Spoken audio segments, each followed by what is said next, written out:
Hey y'all.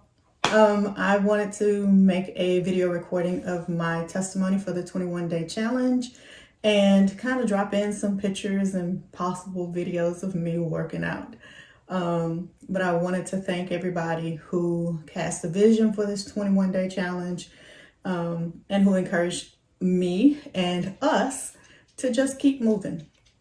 So we were asked to come up with challenges and goals for the 21-day challenge. And a couple of my challenges included increasing my water intake, stop eating past 9 p.m., consistently reading my Bible and meditating.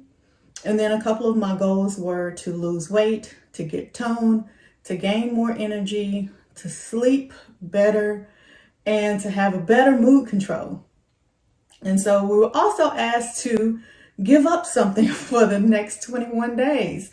And a myriad of things came to mind, but one of the things that the Holy Spirit brought to mind very prominently was alcohol. So I'll explain that later on. So I want to tell you how God showed up. Oh my gosh. He blew my mind, literally blew my mind this time around, as he always does. And I'm so grateful that he keeps me in awe of him. But here we are. So you guys know that outside of walking occasionally in the past 3 years, I really lacked the discipline to go and work out. Like, do anything physical outside of walking? Nope, not me. So, but I have a sister, Jean, sister at church, Miss Jean, who consistently has asked me for the past 5 years, y'all, to come go kickboxing with her. And so I finally said yes. And if anybody knows Miss Jean, y'all know that Miss Jean is a fireball at kickboxing. So, but I've been very encouraged by her journey as well. So I went kickboxing with Miss Jean and I fumbled and tumbled and my coordination was not there at all, but I burned over 700 calories that day. And for me, the amount of calories burned is like what energizes me to keep going. And so my entire body was hurting. My mind was in total shock. Like, girl, what are you doing? But I went back. And I went back, y'all, not once, not twice, but 5 more times. Yeah, 5 times. And so the next Thursday, I joined a gym. I made very intentional steps. I set an alarm on my phone and I called it Temple Care. And so no matter what I was doing at that time, I would drop it to honor God with my body. But the thing is, in a gym, I don't like to necessarily work out with a lot of people. Like, it's cool to have people around because I gain energy from their energy. But like, for me, max 10 people is good enough.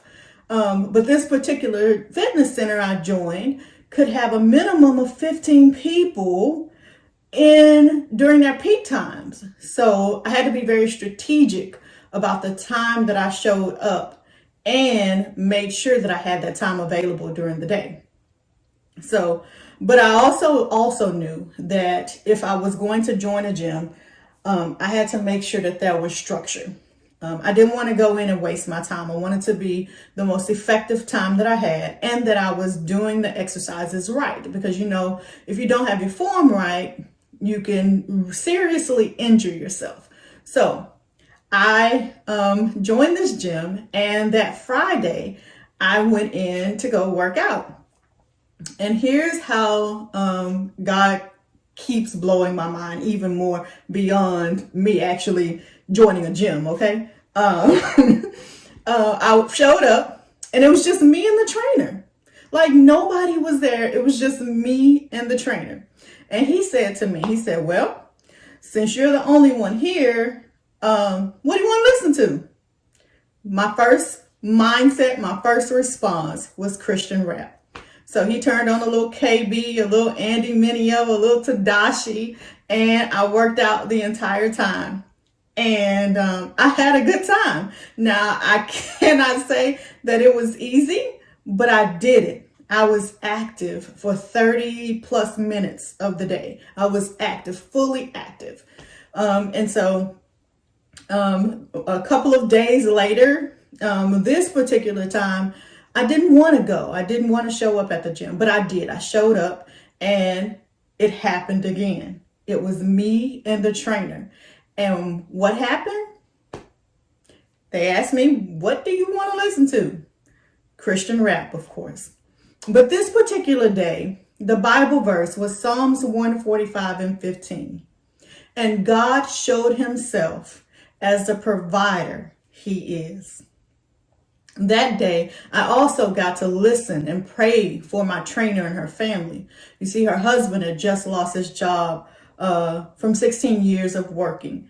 And he just lost his job and he was looking for work. And it's been really hard for them at this moment. And so I got to listen to her story and pray with her.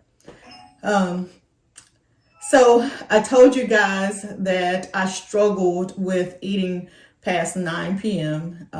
I enjoy my chocolate at night, but I didn't eat my chocolate at night, y'all. But one of the other things I struggled with in eating was during the day trying to find the right thing to eat. I was tired of eating leftovers, but I needed to eat the right thing. So one day while I was at HEB, the Lord guided me to several bags of veggies. So I bought several bags of veggies and a club pack of salmon fillet. I came home, made my lunch for the week, and bam, it was done. All I had to do was put it in the oven, cook it, and I had my lunch. So, but I also replaced one of my meals with a protein shake every day. And I cut my eating hours between 12 p.m. and 9 p.m. And so since I'm the only cook in the house, guess what? Everybody in my house is on a low carb, high protein diet. I could have gone through this challenge easily without reading the Bible, but I was fully committed to everything. And the Lord guided me to an app called Glorify. Oh my goodness, I'm so excited about this app. Glorify gives you a daily quote, a Bible verse, and a devotion each day. And the best part for me is it reads it to you. So during my day, usually after my workout, I would play the verse of the day and I would try to pair it with an affirmation. One of the times during our halfway mark, this affirmation was what popped up. I told you in the beginning, I was giving up alcohol. And for many of us, you understand that struggle. There are some days and some weeks that are harder than others. And you want a glass of wine to kind of wind down. And this happened to me. So it was many times that we've received some devastating news. Many deaths were very prevalent, including the death of my husband's last aunt. Man, that was a really, really tough week.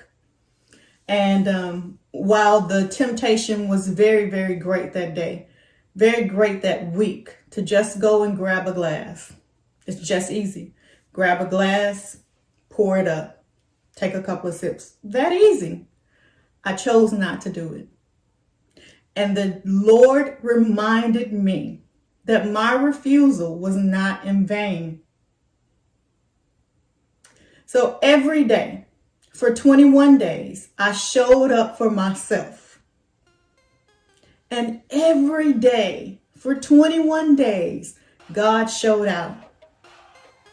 I began to get stronger. My endurance increased. My mood became lighter. And I slept so much better. Oh.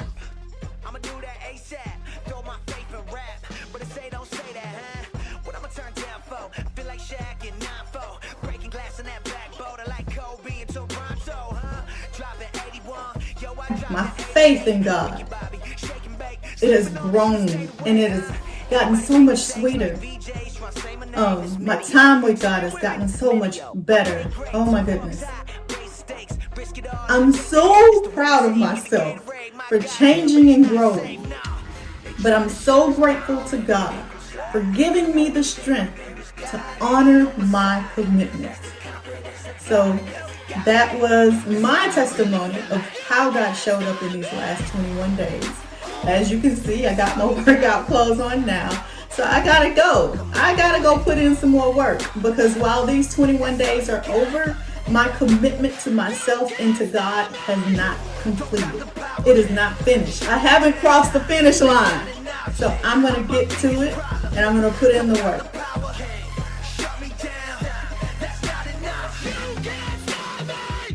You're my biggest opponent. You know me, I know you, we know it.